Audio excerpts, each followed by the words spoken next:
Hello, everyone. I'm Caitlin Watkins, and I'm the Executive Director here at the Observatory on Social Media. And I want to welcome you all to today's awesome speaker event.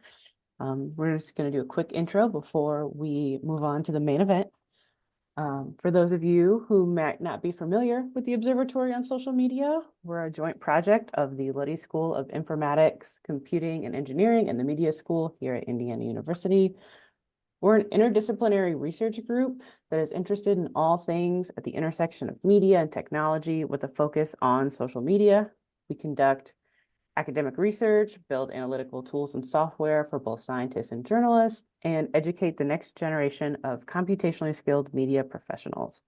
If you want to learn anything more about our center or see our latest research papers, tools, or anything, you can visit our website. The URL is listed there at the bottom. As part of our interdisciplinary mission, we organize the OSoMe Speakers virtual event. This has been a series of talks with some of the brightest researchers and scholars who are working to rigorously understand how social media, the internet, and technology impact the world. This is the last talk for this year. We are working on the agenda for next year, so keep your eyes peeled for announcements about the talks next year. But if you find the topic of this talk interesting, I recommend you go check out our website. We've got recording of all of our past talks. With that, it is my pleasure to introduce Dr. Sinan Aral. He is the David Austin Professor of Management, IT, Marketing, and Data Science at MIT, the director of the MIT Initiative on the Digital Economy, and a founding partner at Manifest Capital. He's on several advisory boards, and his research and teaching have won numerous awards, including the Microsoft Faculty Fellowship, the Jameson Award for Teaching Excellence at MIT, and more than 10 Best Paper Awards. In 2014, he was named one of the world's top 40 business school professors under 40, and in 2018 became the youngest ever recipient of the Herbert Simon Award. In 2018, he published what Altmetrics called the second most influential scientific publication of the year on the spread of false news online, which was featured on the cover of Science. He is also the author of the upcoming book, The Hype Machine, about how social media is disrupting our elections, our economies, and our lives. As always, we're very excited to pass things off, but just a quick note about how things will run today. The presentation will be about 45 minutes. Save your questions for the end. We usually have about 10 to 15 minutes for discussion, but you can also leave them in the chat and either I'll ask them or we can call on you to ask them later during discussion. So with that, I'm going to stop sharing and I would ask all of you to welcome Sinan for his presentation. Hi, everybody. It's great to be here. Thank you for the invitation. I just want to say it's an honor to speak here. We are in my lab and at the IDE, massive consumers of the work that you guys do, and we rely on it a lot, and we think it's fantastic. And so thank you for all the work that you do. And this is a big scientific community, so it's really great to be able to share our ideas and our data and our progress so that we can make progress together. So thank you for that. I think I'll share my slides here in just a second. That bio that you read, Caitlin, is a little out of date. The upcoming book was published now 4 years ago. That's totally my fault because I haven't updated my bio. But suffice it to say that we have been doing lots and lots of work, and we've got new things coming all the time. And so, exchanges like this are always a great way to think about what different people are doing and where knowledge is going and things like that. So thank you for that. So sometimes I give a talk where I present a whole host of different things that we're working on, just to give an arc of our research trajectory. But today I just want to focus on one single paper because we're really proud of it, and we think it was an important piece of work that was not easy to accomplish, and also was decades in the waiting, I think, for the scientific community. And at least 8 years in the making for the paper itself. 5 years in the actual study, and then a couple of years in the analysis and the writing and the getting it through to publication and so on. So it was a lot of work, but something that we're very proud of because it was a question that was, I think in this literature, as you'll see in just a minute, sort of a really important topic and piece of empirical work that we thought really needed to be done. So let me share my slides and then we'll take it from there. Okay. Everybody see that? Does that seem to work? Looks good. Okay, fantastic. So today I'm going to talk about the strength of weak ties, which I'm sure many of you know exactly what that is, but I'll do a little bit of a recap of the theory, just so we understand. But also, as the title suggests, I want to give at least as much importance to this notion of algorithmic employment, which is to say that algorithms matter a lot now in the labor market in terms of who gets which resumes to review, who gets which interviews, how algorithms direct the fulfillment of employment search and hiring and sifting of applicants and so on. And so given the labor market has in the last, I'd say 10 years really, become an algorithmic labor market, we need to pay attention to the algorithms that are directing traffic in terms of clearing that market. So it's really both about the strength of weak ties, which is this very famous theory in network science that we think is really important and is very influential, obviously, but it's also about the modern labor market and how things are different and what we need to focus on given how things are different. So really, it's this combination in this work of this historic and fundamental social science, but also management theory, written down 50 years ago by Mark Granovetter, if you can believe that, 50 years, as well as this notion of the modern digital algorithmic society. And it's about an extremely important topic these days, which is employment and unemployment. And I think that this was made particularly salient because of the pandemic. So prior to the pandemic, we were at record lows in unemployment around the world. And almost overnight, you saw this massive shock to the global economy where, probably not since World War II, and maybe even worse than World War II, the global economy has never experienced a shock to employment like the pandemic produced.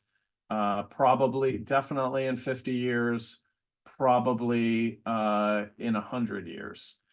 So the notions of employment and unemployment became very salient in 2020 and have been a really important part of the global economy since then. Obviously, the return to work has been a big part of GDP growth since 2020. And we have a new context of work since the pandemic, this notion of hybrid work, remote work, and so on, and what employment really means. And you can really see how shocking this really was when you look at estimated unemployment rates, say in New York City, where the tan areas are high employment, low unemployment, and the purple and dark areas are high unemployment. The darker the area, the more purple the area, the more unemployment there is. And this is just from February 2020 to June 2020. Nearly the entire city of New York, almost overnight, became unemployed in large percentages. Any physical employment was sort of stopped in its tracks. People were doing virtual work, but things were very difficult. And this causes a lot of political, you know, turbulence, in the sense that, you know, the outcomes of elections, the way voters think, we're in an election year now, and the monthly change in jobs is going to be a huge part of the debate over time. How was the pandemic handled? You know, how was reemployment handled? And statistics like this, in terms of you know, monthly changes in jobs over time, make a huge difference. And when you look, for instance, at unemployment after 2020, what you see is that you see unemployment hit record lows afterwards.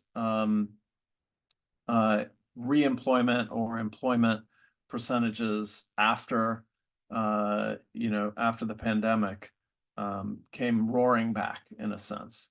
And a big part of how that happens today involves social media and algorithms. So if you think about the algorithmic employment process these days, you have a couple of different elements to this. You have labor supply. Those are job seekers that are looking for open positions, trying to get job opportunities, interviews, and to get hired. On the other side, you have labor demand. These are companies that are looking to fill jobs. And you have lots of APIs from social media, Facebook, Twitter, obviously LinkedIn, but Google Plus, Reddit, and so on. And then you have recruitment agencies, and all of them have APIs into algorithms that are fulfilling and clearing the labor market at any given time. So certainly, for instance, on LinkedIn, you have a big, you know, you have a set of algorithms that determine which job seekers are visible to which job opportunities, and which job opportunities are visible to which job seekers. And a lot of that is based on the structure of the social network on any of these given platforms, right? So like each of these platforms serves a particular, sometimes more formal, sometimes less formal part of the process of clearing the labor market, connecting job seekers with open jobs.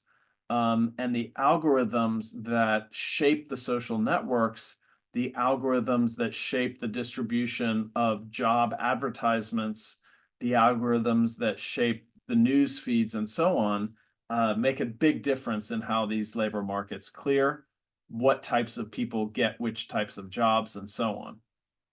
In addition to this sort of algorithmic labor market, you also have this extremely influential theory called the strength of weak ties, which really is in large part about jobs. You know, if you go back to the original theory, it was a theory about how information moves through social networks. It was a theory about the importance of, as I'll describe in a few slides, over the next few slides, these things called weak ties or bridging ties, and we'll talk about the differences between those. But if you look at the context in which Granovetter was studying social networks and was studying weak ties, it was in a study of getting a job. In fact, that was the name of the study. It was called Getting a Job, a study of contacts and careers, and he was looking at how people get jobs. And so it's not just like we're taking this strength of weak ties theory and we happen to be applying it to employment and job seeking. No, that was the actual context of the original theory that he was studying. And then since then, it has been broadened out to many other applications like innovation and productivity and the sources of new ideas and good ideas and the spread of misinformation and lots of other things. But the original context was about job seeking. And it's 50 years since this original theory. This year, this is the 50th anniversary year of the publication of The Strength of Weak Ties in the American Journal of Sociology. Actually, this is now the 51st year since it's 2024 that his study was published in 73. And it is excruciatingly influential. 68,000 citations last time I checked, and lots of follow-on work that he did. These top, publications that he had in 73, 83, and then a couple in 2018 are overwhelming in terms of the citations. The original paper itself with 68,000 citations. It shows you this is one of the most influential social scientific theories of the last 100 years. It's pretty much that simple. And so what does this theory really say?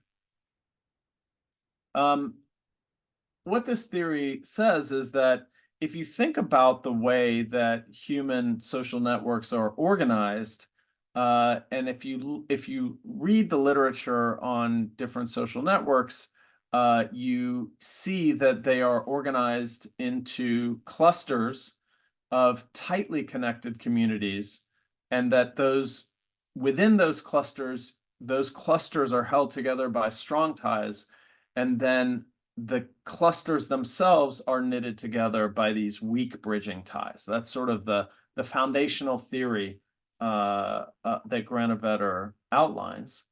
And it starts from some first principles. And the first of those first principles is this notion of the forbidden triad. So the way that the forbidden triad works is this sort of axiom of this theory says that if A and B are connected by a strong tie, and if A and C are connected by a strong tie, that it is highly likely that B and C have at least a weak tie. And this is what's known as triadic closure, that when you have this original sort of setup where you have two strong ties connected by a focal node, that this triangle is very likely to close, and that's called triadic closure. And there are reasons why this triangle is very likely to close. And the reasons for that are several-fold. So if A and B are close, have strong ties, if A and C are close and have strong ties, then they likely have a set of overlapping interest. And so when B and C meet by the transitive property, they're likely to share in those common interests. If A is close to B and A is close to C, it's going to create a lot of discord if B and C don't like each other. It's going to put a lot of pressure on the relationship between B and A or C and A if B says, oh, hey, I don't understand. Why do you like C? C is a horrible person. I don't see why you're friends with them, or vice versa. It's going to put a lot of pressure on the other two relationships. And so there's a social pressure for B and C to get along. They have common interests. And if A hangs out with B a lot and A hangs out with C a lot, it's statistically likely that B and C are going to run into each other because of their mutual connection to A. And for several other reasons, you have this expectation of this notion of triadic closure. And when you have triadic closure in human social networks, it leads to this clustering, this notion that, if you have these triads that close, you'll get these clumping clusters of social networks. And when you have this network clustering, these clusters tend to be knitted together by these bridging ties, for instance, between B and I in this case. And you see this clustering everywhere, and these cliques and clustering everywhere. So this is a co-authorship graph. You see clustering and co-authorship graphs. This is a graph of biotechnology collaborations. You see clustering in those types of networks. This is Owen Mooney's personal social network. You see a cluster of family. You see a cluster of Florida State University where he teaches. You see a cluster of UC San Diego where he went to graduate school, Indiana University where he went to undergrad, and you see these clusters even at the ego level. And this type of clustering in social networks enables what's known as brokerage. And really, Ron Burt took this notion of brokerage and ran with it and started to say, okay, well, if Granovetter's right about weak ties, then it provides sort of a strategic opportunity for the people who engage in the process of bridging. And those people are likely to have weak ties, weak bridging ties, and they are likely to therefore have privileged access to information that people in any given cluster only know what's in their cluster. And people who form these bridges across clusters are going to have the first look at information in other clusters. And Ron Burt has shown that these brokers, these people who engage in these weak bridging ties with other clusters, have privileged access to information that makes them more productive. Their wages go up faster, they're promoted faster, they have good ideas more often, faster, and so on. So there's a lot of sort of productivity, performance, innovation literature that's based on brokerage that's originally based on weak ties. And these bridges are usually weak ties because if, in this case, you are the broker and you're part of this cluster in the bottom left-hand corner, and you bridge to the other two clusters by connecting with A and B, if your connection to A was strong and your connection to B was strong, then triadic closure would likely kick in and A and B would become friends for all the reasons we discussed earlier. And if that's true, all of these clusters would collapse in on each other and they would be one big cluster. But if you maintain a weak bridging tie to A and a weak bridging tie to B, then the clusters can remain separate. And this creates this notion that Ron Burt talks about extensively, which is the structural holes between the clusters, which keeps the information sets divergent and creates opportunities for brokerage and for transferring this information across clusters. Now, Burt also talks about a power benefit, a leverage benefit to brokerage. So there are these two benefits, one of which is information, one of which is sort of power and leverage. We'll focus mainly on the information benefits today. And obviously there's the Watson-Strogatz model, the small worlds model, which if you look at that theory, what it says is that if you take a normal graph and you create an increasing amount of randomness, random rewiring in that graph, and you go from normal to random, as you go from normal to random, you have this massive region between normal and random, which is described in this graph below, where you have very low path lengths and very high clustering at the same time for very large swaths of potential network structures. And this is very characteristic of human social networks.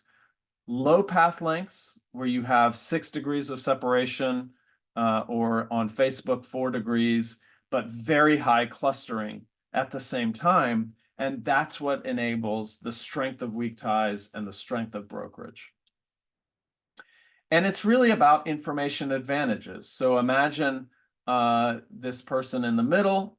Each of the colors represents a different cluster with different knowledge and information. And the value of information in this theory comes from its uneven distribution across local network neighborhoods. So different local network neighborhoods have different information, and connections to diverse neighborhoods gives access to novel pools of information, and novel information is valuable due to its local scarcity. So in your neighborhood, that novel information from all the other neighborhoods is scarce, and actors who bridge to those other neighborhoods who have access to this scarce novel information can broker opportunities, engage in information arbitrage, use information as a commodity, or apply information to problems that are intractable given local knowledge or information. And that's what creates these opportunities for innovation. So here's an example. The red node in the middle has access to all 4 of these other clusters with different information and knowledge. They can therefore, quote, think out of the box or out of the cluster in terms of perspective and knowledge and solve innovation problems. And as a result of this, you get lots of studies showing performance benefits to being in these positions of brokerage that have weak ties to other regions, like early promotion, like profit margins across markets and companies. Ron Burt has this paper on good ideas, innovation, and creativity on the right-hand side graph. He shows that the more closed your network, the greater the probability that you have no ideas, and the greater the probability that your ideas are dismissed. And the quote is, for those ideas that were either too local in nature, incomprehensible, vague, or too whiny, I didn't rate them. On the left, you see that the more closed your network from left to right on the x-axis, the lower the managerial evaluation of your idea's value. And the further to the left you are, the more open your network, the less constrained your network, the greater your ideas are valued by others. And this is also really important in terms of competitive advantage for organizations, fostering talent, creating networks that produce innovation and productivity, and also for getting jobs. And Granovetter's original study, the classic study, not only proves, quote, that it's not what you know, but who you know in terms of getting a job, but it also demonstrates how social activity influences labor markets. Granovetter recognizes networking as the crucial link between economist studies of labor mobility and more focused studies of an individual's motivation to find work. He wrote a book called Getting a Job about this. More recently, you have these studies, this one in Nature by Raj Chetty, Matt Jackson, and colleagues, where they use data on 21 billion friendships from Facebook. And what they find is that the share of high socioeconomic status friends among individuals with low socioeconomic status, which they term economic connectedness, is among the strongest predictors of upward income mobility identified to date. If children with low socioeconomic status parents were to grow up in counties with economic connectedness comparable to that of the average child with high socioeconomic status parents, their incomes in adulthood would increase by 20% on average. Now, this is obviously observational, right? There's no experiment here. So there's probably a lot of selection bias that is things that are correlated with having high, quote, economic connectedness that are also part of the explanation for this higher incomes in adulthood. And so they do some things in this paper to try to make it causal, but it's not an experiment. And then there's these 2 papers led by Laura G that find a paradox of weak ties. And in these papers, what they find is that they use de-identified data from almost 17 million social ties in 55 countries to document the widespread existence of this paradox of weak ties across many societies. And what they find is that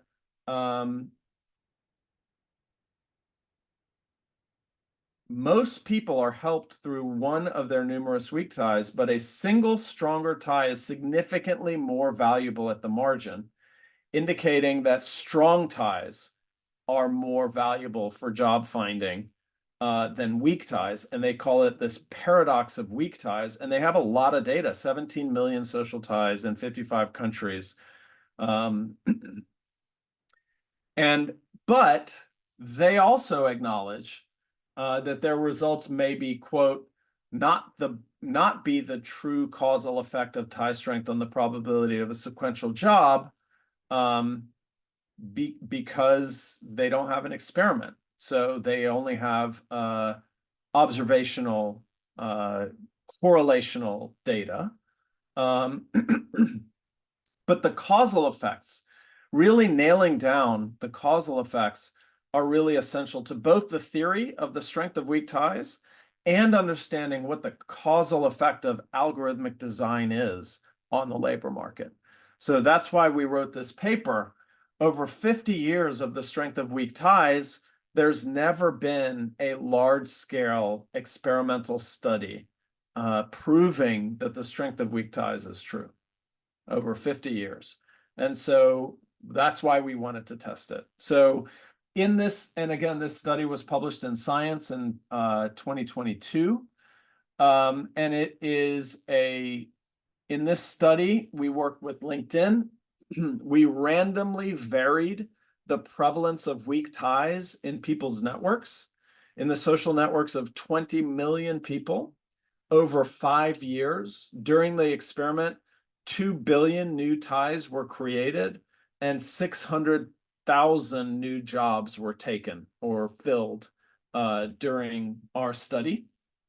And the algorithm that we randomly varied is the people you may know algorithm. So the people you may know algorithm is the one that suggests new connections to you. It's really the one that that evolves your social network. People accept or reject these suggestions, and that's what changes their social network. And in the paper, we detail some statistics about how important this algorithm is in shaping the network. You might think, oh, well, does this algorithm really affect the networks of people? Does it not? We show in the paper that it's a really big determinant of people's social networks on LinkedIn. And the experimental design is as follows. The easiest way to think about this is just start from the bottom right of the graphic here. You see that network to the far left of the bottom right part of the graphic, and it's somebody in a social network. This person could be randomized into the strong tie or the weak tie variants of our people you may know algorithm. The strong tie variants shown here in orange, and the weak tie variants shown here in light blue. And then if they're in the strong tie variants, they are recommended more strong ties, as you see in the second step out. They are recommended those people in their people who are already connected to people that they are connected to. In the weak tie variant, they're recommended people who would create weak ties for them, people who are not connected to people they already know. And then they go on to, with some much higher probability, make those weaker ties. In the far bottom left-hand corner, you see two people in the network in a strong tie or weak tie condition who are recommended stronger weak ties, and the new stronger weak ties that could be created by our experiment. The statistics here are, we had two waves of experiment, one in 2015 and one in 2019. In 2015, there were 6 variations of the algorithm, and these were the number of people assigned to each variant of the algorithm. In 2019, you again had 7 variants of the algorithm, again with varying strong and weak tie recommendations, and those are the numbers of people in each. And then you also see the global distribution of the experiment. So you had 5 million people in North America, 5 million in Europe, 1.3 million in South America, 2.5 million in Asia, about 500,000 in Africa and 500,000 in Australia and Oceania. These were the effects of the treatments on weak ties. So what you see here is that there were several variants that strongly increased the number of weak ties that were created. This is defined both structurally and in terms of the intensity of the communication. So in the paper, we define weak ties in two ways. One is the number of mutual connections among the dyads. And then the second is the number of messages exchanged between the people after the tie is formed. So you have strong and weak ties based on, we call them structural tie strength, which is the number of mutual connections. And then also interaction intensity, how many messages are exchanged. Here we're looking at weak ties based on structure. So there are some, you see on the y-axis, you see the different treatment arms, A, B, C, D, E, and E, F, and G. And then you see that, for instance, E, D, A create more weak ties. Some others create more strong ties. Some create both more strong and weak ties. And as you see, those are also the ones that create more total ties. And we really like this about the experiment because across the variants, we have some create more weak ties, some create more strong ties, some create more total ties, some create less ties, some create the same amount of ties. And so we have lots of variation separating out more weak ties from just more ties, more strong ties from just more ties or less ties. So we have all of that variation created by our experimental interventions. And there are these two important elements of weakness, which is structural tie strength, which is about embeddedness and bridging, which I just described, and then interaction intensity, which is about frequency and emotional intensity. And here are the results. So we're always going to compare it to what Laura G did, because she basically did the exact same thing that we're doing, but she did it observationally. So what we do is we first do exactly what she did as if we ran no experiment. We just do the observational study. And what we find on the left is exactly what she found, which is the stronger the tie, the greater the probability of a job transition based on that tie. So we replicate her result in the OLS, ordinary least squares analysis. Then when we look at it in the two-stage least squares, where the instrument is your assignment to one of the experimental variants, we find a very different causal answer, which is to say that weak ties are more important than strong ties for the probability of a job transmission. And you find this nonlinear relationship between tie strength and job transmission, which is that moderately weak ties are the best for job transmission. Strongest ties are the worst. Weak ties, the weakest ties are also not great, but moderately weak ties with an optimum of around just under 10 mutual friends is the best. But when you go over 10 mutual friends and you're in the 15, 20, 30 mutual friends, it's really bad for job transmission. So you get this inverted U-shaped relationship between structural tie strength and job transmission. And when you look at this at the edge level for interaction intensity, you see that when it's about just interaction intensity, the weakest jobs, the weakest ties are the best. So the really arm's length acquaintance ties, when you're talking about interaction intensity as the definition of tie strength, the weakest ties are the best for job transmission. Again, this is the structural result. This is about embeddedness and bridging. This is the interaction intensity result. This is about how often you communicate.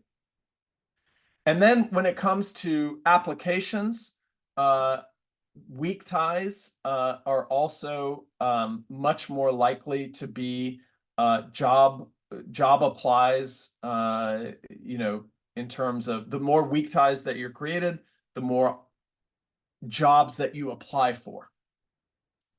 So we talk a little bit about the mechanism there.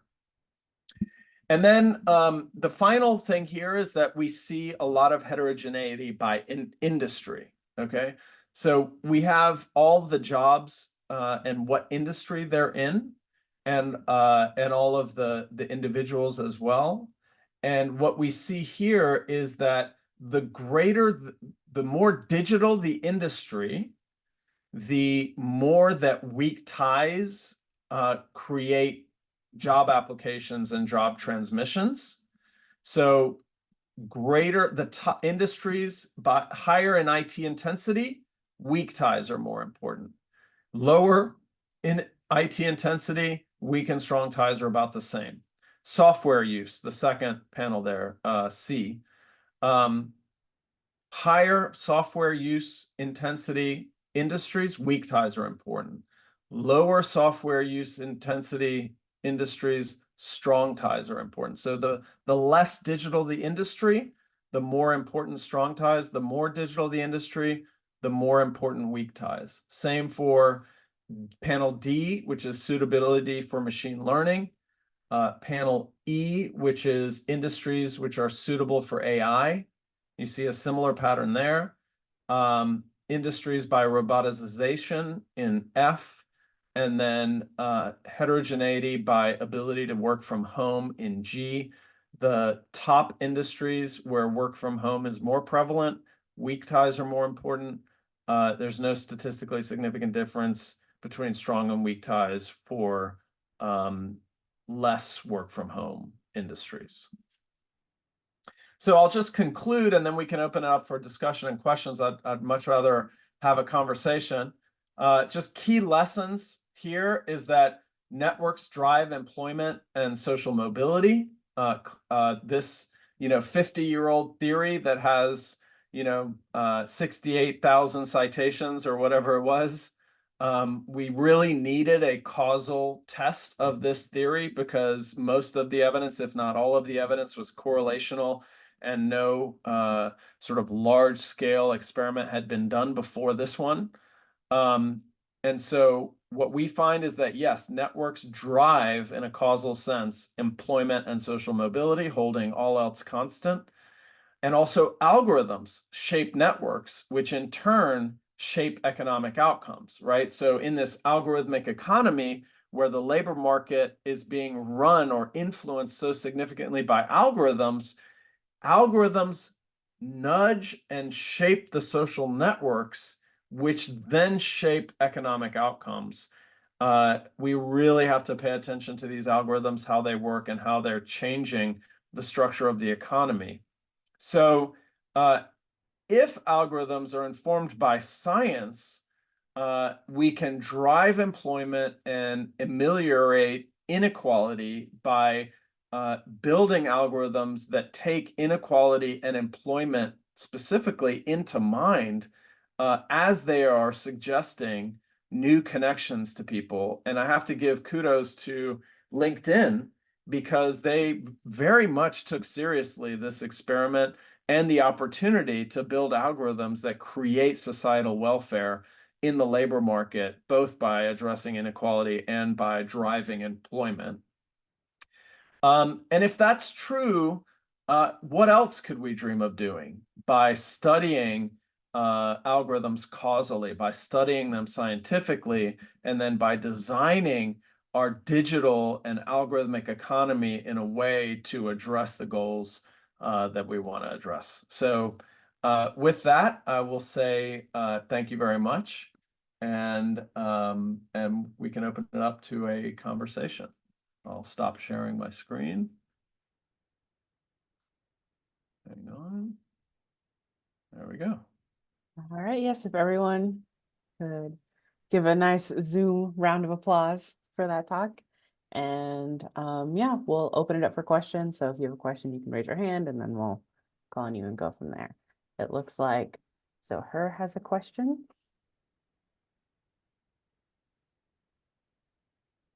Hi, really enjoyed your talk. My question is actually about the algorithm. I think the treatment A was the most interesting. It seemed like it was increasing all three things. So I was wondering what the treatment was.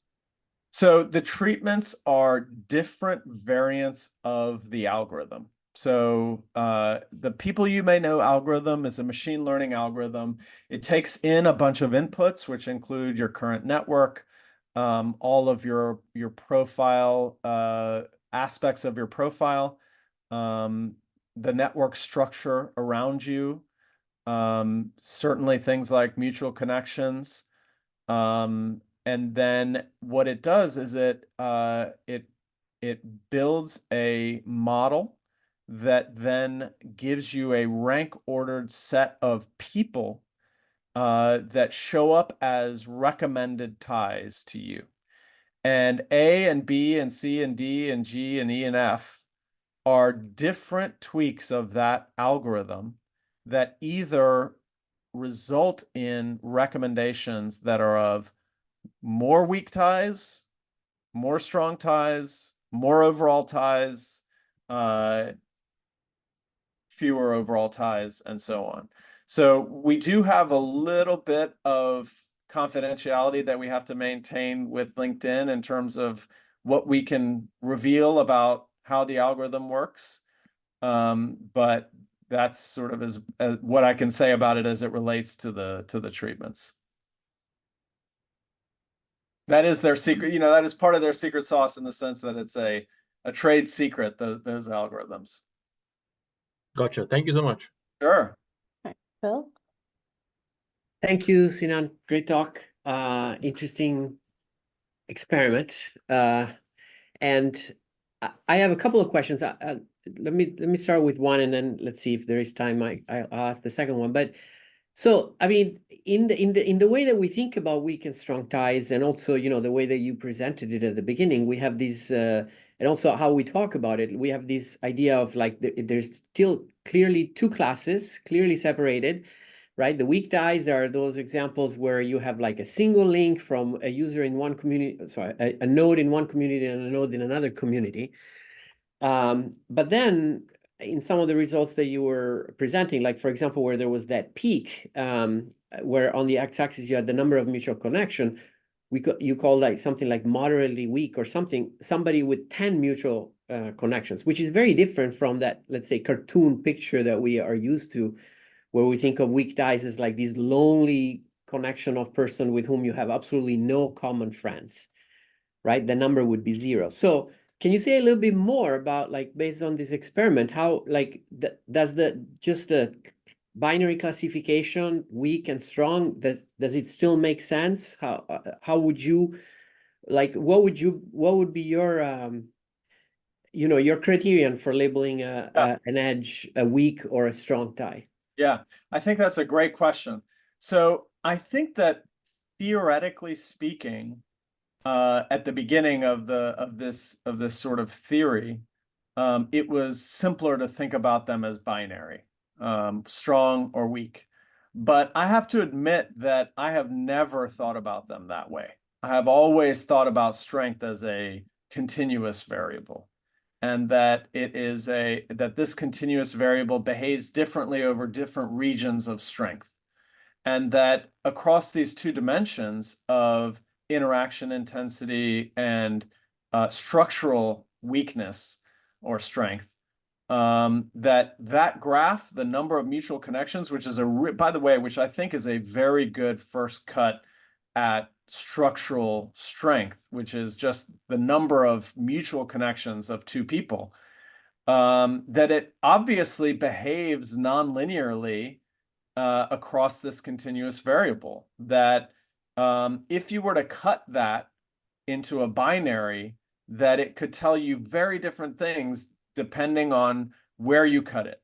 And so I have never thought that the binary version was as productive or as instructive or as revealing about the nature of things out there in the world as the continuous version. And that's why in our paper, you see the continuous representation in the numbers. and we talk a lot about tie strength, and we talk about things like moderately weak, because and so that's sort of how I think about it, how I've always thought about it. Thank you. Thank you. Yeah, I mean, even LinkedIn is a particular social network, and you know, based on their recommendation algorithms, it may be denser, it may have already more triangles even before this, you know, the start of the triangles. Probably it has very high density of triangles just based on their common recommendations that are based on triadic closure. So Yeah, it's funny you say that. It's more dense than some and less dense than others. In my book, I actually talk a lot about this, and I compare several different, including like Twitter and Facebook and LinkedIn and so on. And they have different clustering coefficients. And the ones that have link recommendations have higher clustering. Obviously, the ones that don't have lower clustering. But also it matters to the operation of the platforms and the networks and how they survive. So if you think back, and I tell this story in my book, if you compare, for instance, MySpace and Facebook, Facebook not only had link recommendation algorithms, but they also had a very different go-to-market strategy.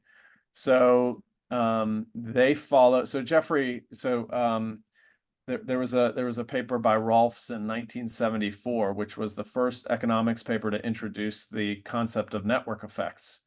And it introduced the concept of network effects, like the big N network effects, right? The more people you have on the platform, the stickier the platform, the more likely it is to have sort of, network effects driving its growth and stability. But in the appendix, he has a theory section about how you would introduce a new networked product if you really wanted to take advantage of network effects. And he said that you would introduce it to tightly knit clusters of people who already knew each other. So Facebook basically took this 1974 appendix go-to-market strategy, and they said, we're going to launch college to college to college, which was the opposite of how MySpace launched. And then I look at the data of MySpace and Facebook and look at the clustering coefficient and over time, and it's Facebook way more clustered, and because it's more clustered, people know everyone else who was there at the time they join. It feels safer. You have lots of options of people to connect to that clustering coefficients are high. And lo and behold, Facebook was at 12 million users when MySpace was at 100 million. And then Facebook crushed MySpace and it doesn't even exist anymore. So these things matter. These things matter a tremendous amount. The structure of the society that we build digitally matters to the network effects, matters to the clustering, matters to, the sustainability of the community over time. And in this paper, we show it matters to how people get work and get paid, and the algorithms are central to that. We have a question from the chat that's also kind of similar to a question that I was thinking about. If you can share this, we don't know if it's confidential or not. Did LinkedIn actually change their algorithm, and were there any impacts from them changing their algorithm based on the work you guys did? So the answer is yes. LinkedIn is constantly changing their algorithm. We do know that this paper was very influential inside LinkedIn. It was held up by the CEO and really sort of driven home by the CEO, and then down through all of the folks working on the algorithms and so on. I wish I could share exactly how it affected the development of the algorithms. Not only can I not share it, but they didn't even share that with me. The details or the specifics of, okay, now here's what we're going to do based on what you found. But what they did say in confidence is that this had a massive impact internally in the organization. Well, we're about out of time, so I think we'll wrap it up there. if everyone could again thank our speaker. Thank you so much for your time. And thank everyone for coming to all of the events. It's been a wonderful year of speakers, and we look forward to continuing this event in the future. I know Matt's really bummed that he couldn't be here because he's at a conference, but again, thank you all so much for making this a great series. Really appreciate you. the invitation. It's great to see you all. Thank you, Sinan. Thank you, Caitlin. Absolutely. Good to see you, Phil. Bye, everyone.